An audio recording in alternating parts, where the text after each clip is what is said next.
اللہ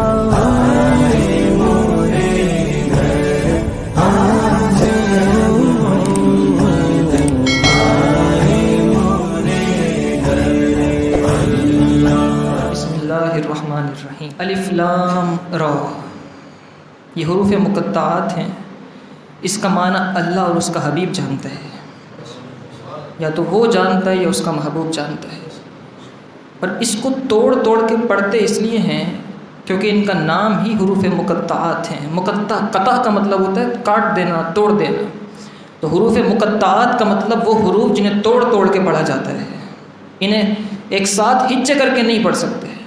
اور صورتوں کے شروع میں یہ الفاظ کیوں لائے گئے ہیں، یہ حروف کیوں لائے گئے ہیں، اس کی بہت ساری وجوہات، حکمتیں ہیں۔ ان میں سے ایک حکمت یہ بھی ہے کہ چاہے کوئی کتنا ہی پڑھ لکھ لے، کتنا ہی بڑا عالم، فاضل، شیخ، دنیا کا سب سے بڑا امام بن جائے، دنیاوی اعتبار سے M Phil, P H D اور نہ جانے کیا کیا کر لے، لیکن قرآن مجید فرقان حمید چیلنج یہ دیتا ہے تم کچھ بھی کر لو، لیکن قرآن کی صورتوں کے شروع میں جو الفاظ آتے ہیں اس کے معنی کی رسائی بھی حاصل نہیں کر سکتے، اس کے معنی تک بھی نہیں پہنچ سکتے۔ کتنا ہی پڑھ لو لیکن الف لام میم کا کیا مطلب ہے کبھی بتا ہی نہیں سکتے۔ یہاں میں ایک اور بات آپ کے گوش گزار کرتا چلوں۔ کچھ دن پہلے لاہور میں ایک واقعہ ہوا۔ ایک خاتون کے کپڑوں پر کچھ عربی کیلی گرافی میں کچھ لکھا تھا، اس کو لوگوں نے پڑھا وہ حلوہ لکھا ہے، وہ حلوہ نہیں تھا، اصل میں عربی میں لفظ ہے، اس کو پڑھتے ہیں حلوتن، حلوتن بھی پڑھتے ہیں اور حلوتن بھی پڑھتے ہیں، وہ لکھا تھا، لیکن وہ لکھا اردو میں حلوے کی طرح تھا تو وہ حلوہ مشہور ہو گیا۔ حلوتن کا مطلب ہوتا ہے حسین اور جمیل، جس کو انگلش میں سویٹ کہیں، آپ کچھ بھی کہیں۔ تو یہ لفظ عرب میں مشہور اس اعتبار سے ہے کہ شوہر اپنی بیوی کو حلوتن، جب وہ بن سور کے سامنے آتی ہے تو اس سے کہتے ہیں انت حلوتن، بڑی خوبصورت لگ رہی ہے، اس طرح کہا جاتا ہے۔ اب اس کے کپڑوں پر یہ الفاظ لکھے تھے، نہ جانے کیا ہوا، ہجوم مشتعل ہوا، اس پر حملے کی کوشش ہوئی۔ اس واقعے کو منسوب اس چیز سے کیا گیا کہ پاکستان کے اندر جو اسلامی لوگ ہیں وہ جاہل ہیں، انہیں تمیز نہیں ہے بالکل بھی، اور ایک کپڑوں پر کیا لکھا تھا اس کو دیکھ کر بگڑ گئے، اس پہ حملہ کرنے کی کوشش کی۔ تو میں آپ سے ایک سوال کرتا ہوں، اگر کل کوئی اپنے کپڑوں پر الف یہاں لام اور میم لکھ کر آ جائے تو کیا وہ بچ سکے گا؟ اگر پاکستان کی عوام ان لبرلز کی نظروں میں جاہل ہیں تو ان جاہلوں کے بیچ میں آپ پڑھے لکھے کیوں بن رہے ہیں؟ جاہل ہی رہیں، جیسا دیس ویسا بھیس۔ جب یورپ میں جا کر وہ خواتین برقع اس لیے نہیں پہنتی کیونکہ وہاں کا کلچر نہیں ہے، تو پاکستان میں آ کر ایسا لباس کیوں پہنتے ہیں جو یہاں کا کلچر نہیں ہے؟ اس چیز پر، اور پھر اب تو ایک نئی چیز شروع ہوئی ہے، وہ محمد لکھا ہوا ہے کپڑوں پر یا کچھ بھی لکھا ہے۔ اور دوسری بات یہاں سنیں، یہ جو حروف تہجی ہے نا، الف با تا سا، یہ پوری ایک وحی ہے، اور مفسرین نے لکھا کہ حضرت داؤد علیہ السلام پر باقاعدہ اللہ پاک نے ان حروف تہجی کا نزول فرمایا تھا۔ تو یہ صرف قرآن کے انداز میں ہی کپڑوں پر لکھنا ضروری ہے؟ کبھی یہودیوں کی جو توریت ہے اس کے جو ہیبریوں میں الفاظ ہیں، جو عبرانی زبان کے الفاظ ہیں، وہ کپڑوں پر لکھ کر دیکھیں، سیدھا کر دیا جائے گا بالکل۔ یا کبھی انجیل کی آیتیں لکھ کر دیکھ لیں کپڑوں کے اوپر، وہ بالکل سیدھا کر دیں گے، یہاں سے اٹھا کے ہی لے جائیں گے۔ تو یہ جو ابھی کیا گیا تھا کچھ دن پہلے، یہ آپ سمجھے ٹیسٹنگ تھی کہ مسلمانوں کو دیکھا جائے کتنا پوٹینشیل ہے ان کے اندر، کتنی قوت برداشت ہے۔ اس میں بجائے اس کے کہ اس خاتون کو قصوروار ٹھہرانے کے، الٹا مسلمانوں کو بلیم کیا گیا، مسلمان چپ ہو کر بیٹھ گئے۔ اور اب آپ دیکھیں کہ وہ چیز آہستہ آہستہ عام کی جا رہی ہے، اور ہو سکتا ہے کچھ سالوں میں آپ کے گھروں میں بھی اس طرح کے کپڑے آ جائیں۔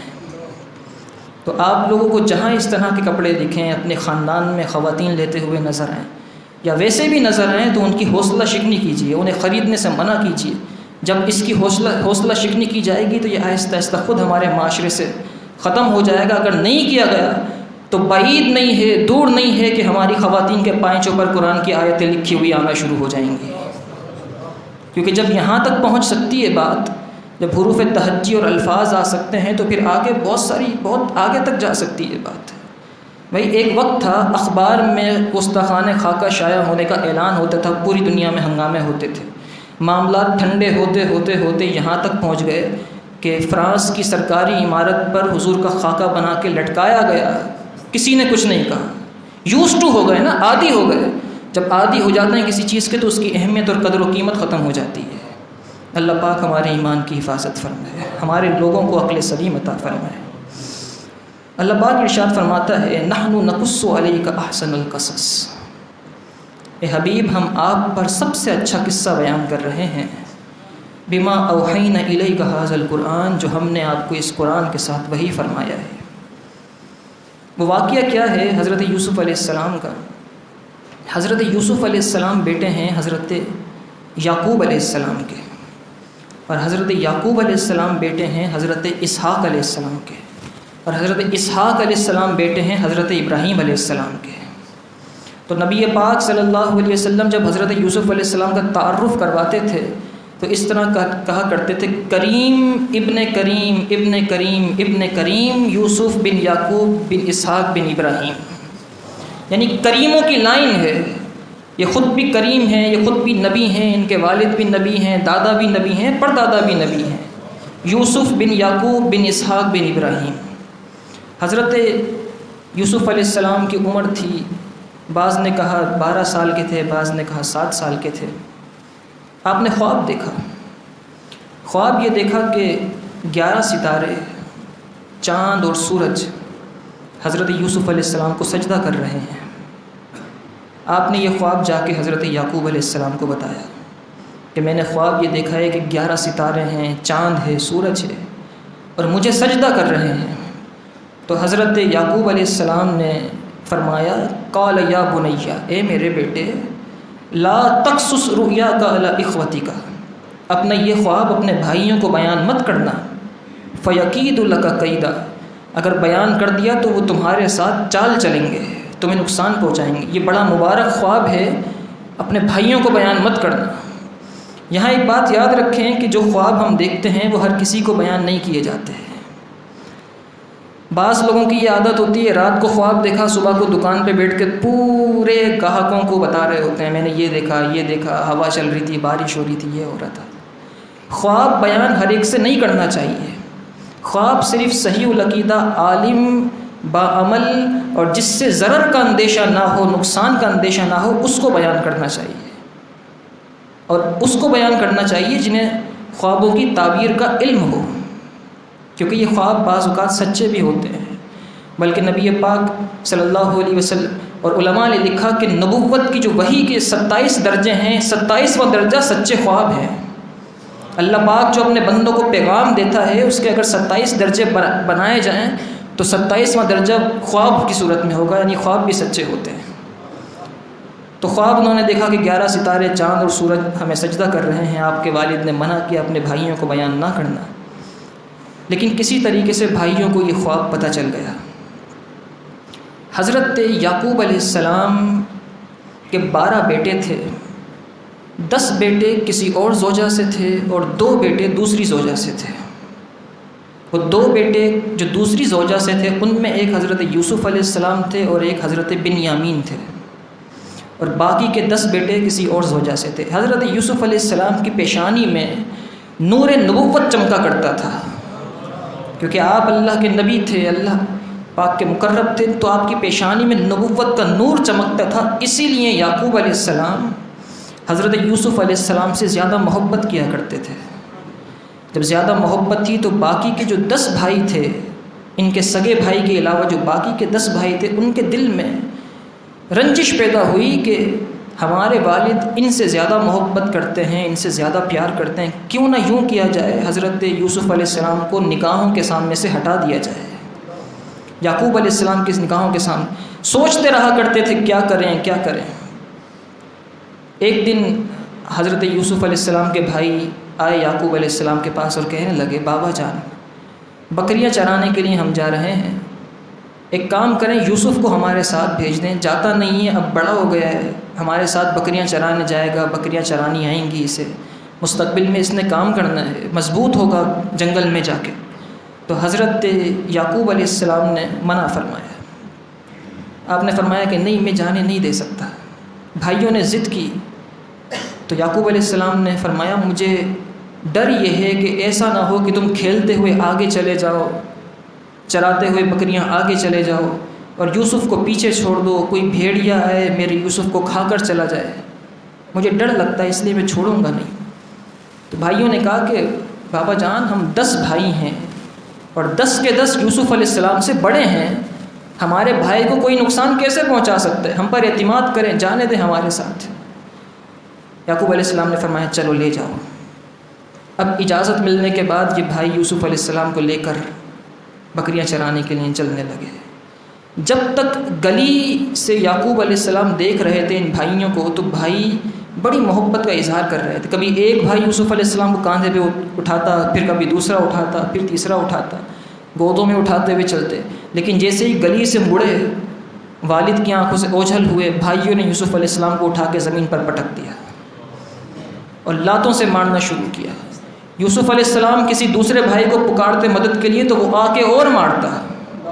اس طریقے سے بھائیوں نے ظلم کیا اور پھر یہ سب کچھ ہوتا رہا۔ چلتے چلتے جب بکریاں چرانے کی جگہ پر پہنچے، وہاں پر ایک کنواں تھا۔ انہوں نے سوچا کیا کیا جائے یوسف علیہ السلام کے ساتھ، تو آپس میں مشورہ کر کے انہوں نے یہ کہا کہ یوسف علیہ السلام کو کیوں نہ اس کنویں کے اندر پھینک دیا جائے، کنویں میں جائیں گے پتہ ہی نہیں چل سکے گا کیا ہوا یوسف علیہ السلام کے ساتھ، کام ختم ہو جائے گا۔ انہوں نے حضرت یوسف علیہ السلام کو اس کنویں میں ڈال دیا۔ کنواں بہت گہرا تھا، جسے قرآن مجید فرقان حمید نے غیابات الجب سے تعبیر فرمایا ہے۔ اندھا کنواں، گہرا کنواں جس کی سطح نظر نہ آ سکے، جس کی سطح کا پانی نظر نہ آ سکے، اتنا گہرا اور اندھا گہرا کنواں تھا۔ اس میں انہوں نے ڈال دیا۔ انہوں نے اوپر سے یوسف علیہ السلام کو نیچے ڈالا اور یوسف علیہ السلام جب نیچے جانے لگے، قریب تھا کہ اس کی تہ میں پہنچ جاتے اور کوئی چوٹ اور کوئی نقصان لگتا ہوتا یوسف علیہ السلام کو۔ اللہ پاک نے جبریل امین کو حکم دے، اے جبریل میرا یوسف کنویں میں ڈالا گیا ہے، زمین کی تہ پر لگنے سے پہلے اسے اٹھا لو، زمین کی تہ پر لگنے سے پہلے اسے اٹھا لو۔ یہاں جبریل امین کی رفتار کا اندازہ کیجیے، کہاں سدرۃ المنتہا، کہاں یوسف علیہ السلام ڈالے گئے، ڈالنے کے بعد حکم ہوتا ہے اٹھا لو، سدرۃ المنتہا سے رفتار کے ساتھ نیچے آتے ہیں، یوسف علیہ السلام کو نیچے گرنے سے پہلے اپنے پروں پر اٹھا لیتے ہیں، پروں پر اٹھا۔ ایسا ہی ایک واقعہ نبی پاک صلی اللہ علیہ وسلم کے ساتھ بھی پیش آیا۔ حضرت امام حسن اور امام حسین رضی اللہ تعالیٰ عنہما نے تختی لکھی۔ بچے تختی لکھتے ہیں نا، رائٹنگ کر کے دکھاتے ہیں، چیک کراتے ہیں، جیسے 2 بھائی ہوں تو اپنے والدین کو چیک کراتے ہیں، پوچھتے ہیں کس کی رائٹنگ زیادہ اچھی ہے، پھر بڑے جو ہیں اس پر کوئی گڈ پکڑ دیتے ہیں یا گڈ بناتے ہیں یا ایکسلنٹ یا اسٹار، کچھ بھی ان کی حوصلہ افزائی کرتے ہیں۔ امام حسن اور امام حسین رضی اللہ تعالیٰ نے تختی لکھی اور لکھنے کے بعد سیدہ فاطمہ الزہرا کے پاس چلے گئے، کہنے لگے اماں جان تختی لکھی ہے، بتائیں کس کی زیادہ اچھی ہے۔ آپ نے سوچا کہ ایک کا نام لوں گی دوسرے کا دل دکھے گا، آپ نے فرمایا ایک کام کرو، اپنے بابا کے پاس چلے جاؤ، مولا علی کے پاس چلے جاؤ۔ دونوں مولا علی کے پاس آئے، تختیاں رکھی سامنے، بابا جان بتائیں کس کی اچھی ہے۔ انہوں نے سوچا ایک کا نام لوں گا دوسرے کا دل دکھے گا، فرمایا اپنے نانا جان کے پاس چلے جاؤ، حضور سے جا کے فیصلہ کروا۔ اب یہ دونوں نبی پاک صلی اللہ علیہ وسلم کی بارگاہ میں آئے اور دونوں نے تختیاں رکھیں اور رکھنے کے بعد پوچھا نانا جان بتائیں کس کی اچھی ہے۔ حضور کے ہاتھ میں ایک سیب تھا، نبی پاک صلی اللہ علیہ وسلم نے فرمایا تختیاں رکھو، سیب اچھالوں گا، جس کی تختی پہ گرے گا اس کی اچھی ہے، جس کی تختی پہ گرے گا اس کی اچھی ہے۔ دونوں نے تختیاں رکھیں، نبی پاک صلی اللہ علیہ وسلم نے سیب اچھالا، رب ذوالجلال نے حکم دے جبریل سیب ہوا میں ہے، اس سے پہلے کہ نیچے آئے 2 ٹکڑے کرو، آدھا یہاں گرے آدھا وہاں گرے۔ 2 ٹکڑے ہوئے، سیب آدھا آدھا دونوں کو رب ذوالجلال نے خوش فرمایا، دونوں کی تختی اچھی تھی۔ تو یہ جبریل امین کی رفتار ہے، یہ جبریل کی رفتار ہے۔ حکم فرمایا یوسف کو نیچے جانے سے پہلے اٹھا لو۔ حضرت یوسف علیہ السلام کو اٹھایا اور کنویں کے اندر ایک پتھر تھا بڑا، اس پتھر پہ بٹھا دیا۔ آپ کے گلے میں ایک تعویذ تھا، وہ تعویذ یہ تھا کہ حضرت یوسف علیہ السلام پر پوتے ہیں ابراہیم علیہ السلام کے۔ جب ابراہیم علیہ السلام کو نار نمرود میں ڈالا گیا تھا تو جبریل امین نے جنت سے کرتا لا کے پہنایا تھا حضرت ابراہیم کو، جس کی وجہ سے نار نمرود گلزار بن گئی تھی۔ حضرت جبریل امین وہ جو کرتا ابراہیم علیہ السلام کو لا کے پہنایا گیا تھا وراثتاً منتقل ہو کے اسحاق علیہ السلام کو ملا، پھر یعقوب علیہ السلام کو ملا، پھر وراثتاً یعقوب علیہ السلام نے حضرت یوسف علیہ السلام کو اس کا تعویذ بنا کر گلے میں ڈال دیا تھا۔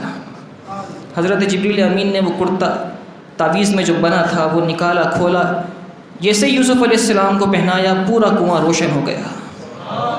جنت کا کرتا تھا نا، پورا کنواں روشن ہو گیا۔ اب یہ بھائی جو کنویں میں ڈال کے چلے گئے تھے یوسف علیہ السلام کو، گھر آئے اور گلی کے شروع سے ہی رونا شروع کر دیا، ہائے ہمارا بھائی، بھیڑیا کھا گیا بھائی کو، بھیڑیا کھا گیا بھائی کو۔ یعقوب علیہ السلام گھر سے باہر تشریف لائے، پوچھا کیا ہوا؟ ان بھائیوں نے یہ کیا تھا کہ یوسف علیہ السلام کا جو اپنا کرتا تھا وہ اتار لیا تھا اور ایک بکری کاٹ کے اس کا خون اس کرتے پر لگا دیا تھا، اور جب قریب آئے یعقوب علیہ السلام کو کرتا پیش کیا، روتے ہوئے کہنے لگے بھائی کو ہم نے سامان کے پاس بٹھایا تھا، یوسف کو سامان کے پاس بٹھایا تھا، ہم کھیلتے ہوئے آگے نکل گئے، دوڑ کا مقابلہ کر رہے تھے، آگے نکل گئے تھے۔ حضرت یوسف علیہ السلام سامان کے پاس تھے، پیچھے سے بھیڑیا آیا اور اس بھیڑیے نے حضرت یوسف علیہ السلام کو کھا لیا۔ یوسف علیہ السلام کو اس بھیڑیے نے کھا لیا، یہ ان کا خون میں لت پت کرتا ہے، بس یہی بچا ہے، یوسف علیہ السلام نہیں رہے۔ حضرت یعقوب علیہ السلام نے جب کرتا دیکھا، بھائیوں سے غلطی یہ ہوئی تھی کہ کرتے پر خون لگا کر تو آئے تھے، کرتا پھاڑنا بھول گئے تھے۔ یعقوب علیہ السلام نے فرمایا ہائے کتنا سمجھدار بھیڑیا تھا، میرے بیٹے کو تو کھا گیا، کرتے کو نقصان نہیں پہنچا سکا۔ آپ کی یہ کہنے کا مطلب یہ تھا کہ تمہاری جو چالاکی ہے، تم نے جو کام کیا ہے، یہ مت سمجھو مجھے سمجھ میں نہیں آیا، میں سمجھ چکا ہوں تم نے کیا کیا ہے۔ بہرحال حضرت یوسف علیہ السلام کے فراق میں، آپ کے غم میں یعقوب علیہ السلام روئے، اور اتنا روئے کہ روتے روتے حضرت یعقوب علیہ السلام بے ہوش ہو گئے۔ اور پھر اس کے بعد، اس موقع کے بعد پھر کسی نے یعقوب علیہ السلام کو ہنستے ہوئے نہیں دیکھا۔ اتنی محبت، جب تک ملے نہیں نا واپس، بعد میں ملاقات ہوئی، جب تک ملے نہیں، اس پورے فراق اور جدائی کے عرصے میں یعقوب علیہ السلام ہنسے نہیں تھے، بلکہ مفسرین نے یہاں تک لکھا کہ ہر وقت یعقوب علیہ السلام یوسف علیہ السلام کے غم میں روتے رہتے تھے، حتیٰ کہ نمکین آنسوؤں کی وجہ سے آپ کے یہاں نشان پڑ چکے تھے، آپ کے چہرے پر، رخسار پر نشان پڑ چکے تھے۔ بھائی گھر پر آ گئے، حضرت یوسف علیہ السلام کنویں میں موجود تھے، پیچھے سے کوئی قافلہ آیا، قافلے نے دیکھا پانی نہیں ہے، قافلے کے پاس ختم ہو گئی ہے، ڈھونڈتے ڈھونڈتے اسی کنویں کے پاس آئے جس کنویں میں یوسف علیہ السلام تھے۔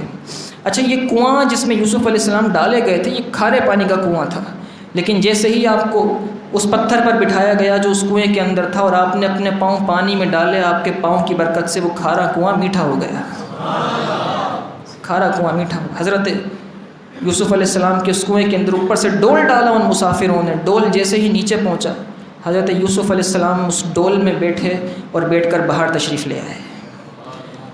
اب حضرت یوسف علیہ السلام جب باہر تشریف لائے تو جو نکالنے کے لیے آیا تھا پانی، اس نے یوسف علیہ السلام کو دیکھا اور خوش ہو گیا، اتنا خوبصورت بچہ، اتنا خوبصورت لڑکا، تو اس کے ذہن میں خیال آیا اسے ہم شہر جا کر بیچیں گے اور بڑا مال کمائیں گے۔ وہ لے کر آدمی اپنے قبیلے کے پاس آ گیا، مسافروں کا قبیلہ جو جا رہا تھا، اور ان سے کہا یہ بچہ ملا ہے، یہ غلام بنائیں گے، اس کو بیچیں گے۔ قبیلہ وہیں پر ہی اس نے پڑاؤ کیا، اس قافلے نے اگلے دن اس نے آگے نکلنا تھا، تو اگلے دن جب بھائی آئے دیکھنے کے لیے، روزانہ بھائی کنویں میں جھانک کر دیکھا کرتے تھے یوسف علیہ السلام ہیں یا نہیں ہیں، تو روزانہ نظر آتے تھے۔ اس دن یوسف علیہ السلام نظر نہیں آئے کنویں کے اندر، انہیں تشویش ہوئی کہاں چلے گئے، ڈھونڈتے ڈھونڈتے اسی قافلے کے پاس پہنچے، قافلے کے پاس یوسف علیہ السلام مل گئے، اور انہوں نے قافلے سے کہا کہ یہ جو بچہ تمہارے پاس ہے یہ ہمارا غلام ہے، یہ بھاگ گیا ہمارے پاس سے، اگر تم اس کو خریدنا چاہتے ہو تو ہم سے لے لو، کچھ پیسے دے دو، لیکن شرط یہ ہے ہم تمہیں بہت کم قیمت میں بیچیں گے، لیکن تمہیں پھر آگے جو اس کو بیچنا ہے بہت دور جا کے بیچنا تاکہ واپس ہمارے پاس نہ آ سکے۔ اور اپنی زبان میں، جو ان کی اپنی مادری زبان تھی، عبرانی زبان، اس میں یوسف علیہ السلام کو کہا، ان قافلے والوں کی زبان کچھ اور تھی، وہ عبرانی نہیں سمجھ پاتے تھے۔ یوسف علیہ السلام سے کہا یوسف اگر تم نے اپنا منہ کھولا کہ تم ہمارے کیا لگتے ہو تو میں یہیں پر ہی قتل کر دیں گے۔ یوسف علیہ السلام کچھ نہیں کہہ سکے، آپ نے کچھ نہیں فرمایا، اور انہوں نے 20 درہم کے عوض حضرت یوسف علیہ السلام کو بیچ دیا۔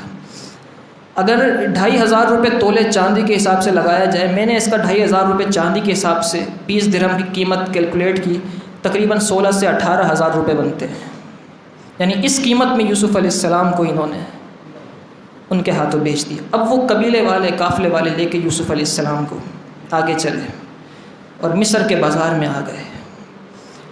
مصر کے بازار میں حضرت یوسف علیہ السلام کی بولی لگنا شروع ہوئی، کیونکہ اتنا خوبصورت غلام، اتنا خوبصورت بچہ کسی نے دیکھا ہی نہیں تھا۔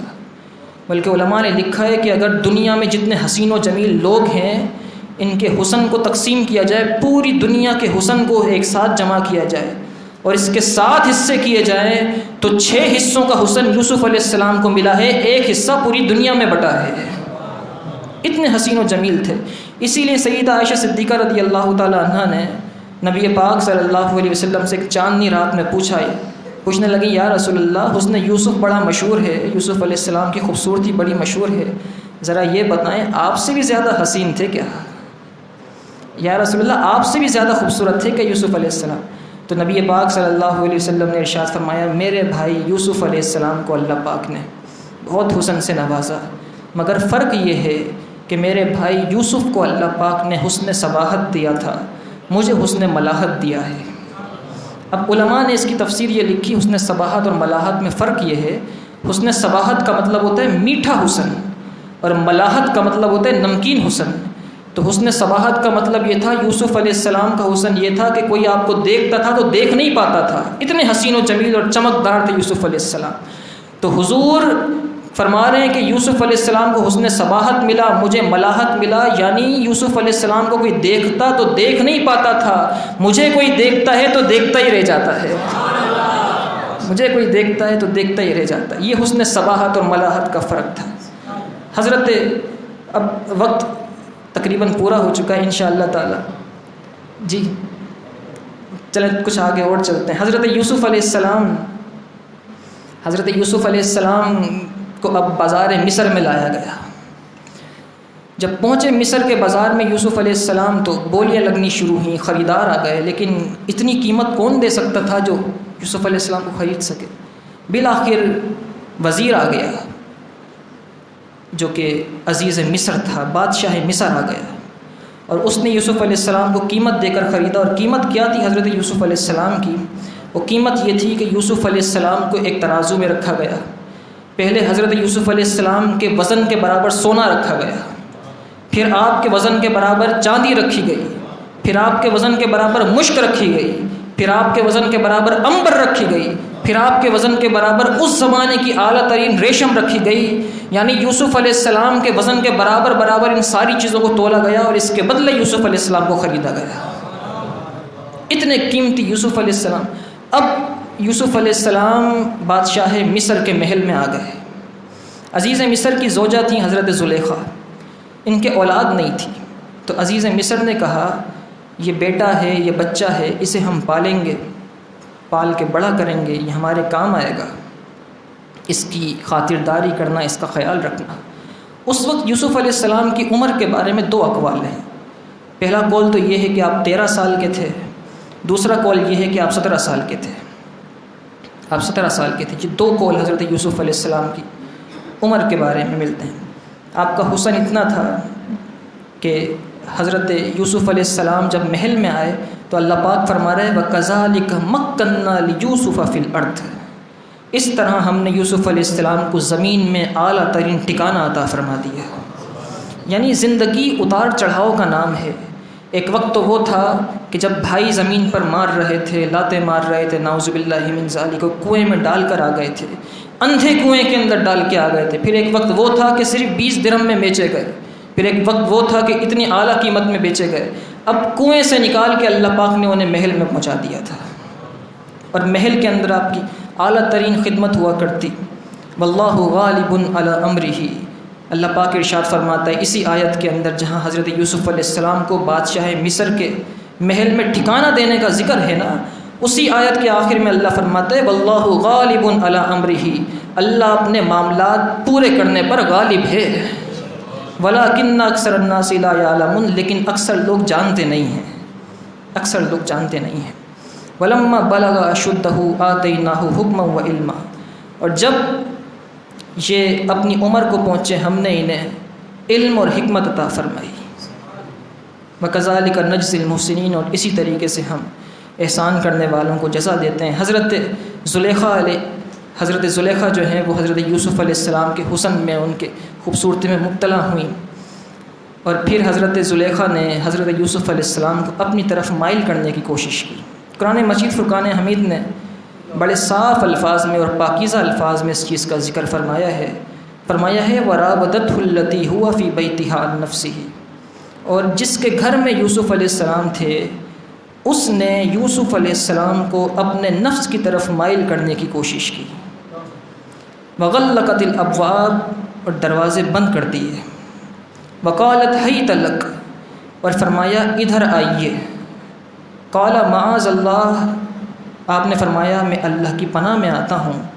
إِنَّهُ رَبِّي أَحْسَنَ مَثْوَايَ، بے شک میرے رب نے مجھے بڑا اچھا ٹھکانہ دیا ہے۔ یوسف علیہ السلام نے کہا تو مجھے بلا رہی ہے اور عزیز مصر کی زوجہ ہے، تو مجھے جب بلائے گی تو گویا کہ میں نے اپنے محسن کی، جس نے مجھ پر احسان کیا ہے، اس کی امانت میں خیانت کی، میں اس خیانت کا مرتکب نہیں ہو سکتا۔ إِنَّهُ لَا يُفْلِحُ الظَّالِمُونَ، بے شک ظالم فلاح نہیں پا سکتے۔ حضرت یوسف علیہ السلام دوڑے ان سے بچنے کے لیے، زلیخا سے بچنے کے لیے، وہ بلا رہی تھیں، آپ دوڑے، لیکن پہلے ہی محل کے سارے دروازے بند کر چکی تھیں حضرت زلیخا۔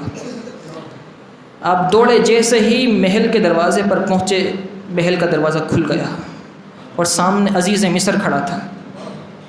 زلیخا نے یوسف علیہ السلام کا کرتا پیچھے سے پکڑا تھا اور پیچھے سے یوسف علیہ السلام کا کرتا پھٹ گیا تھا کھینچنے کی وجہ سے۔ جب دروازہ کھلا عزیز مصر نے کہا یہ کیا ہے؟ تو حضرت زلیخا نے کہا دیکھو یہ تمہارا غلام جسے تم لے کر آئے تھے، اس نے تمہاری امانت میں خیانت کی کوشش کی ہے، دیکھو اس کو ایک کام کرو، جیل میں ڈال دو، جو یہاں ذکر کیا اسے جیل میں ڈال دو اور اس کے ساتھ کچھ کام کرو، ان یسجن او عذاب علیم، یا اسے دردناک عذاب دے دو۔ یعنی کہ زلیخا حضرت یوسف علیہ السلام کے بارے میں عزیز مصر سے یہ کہہ رہی ہیں۔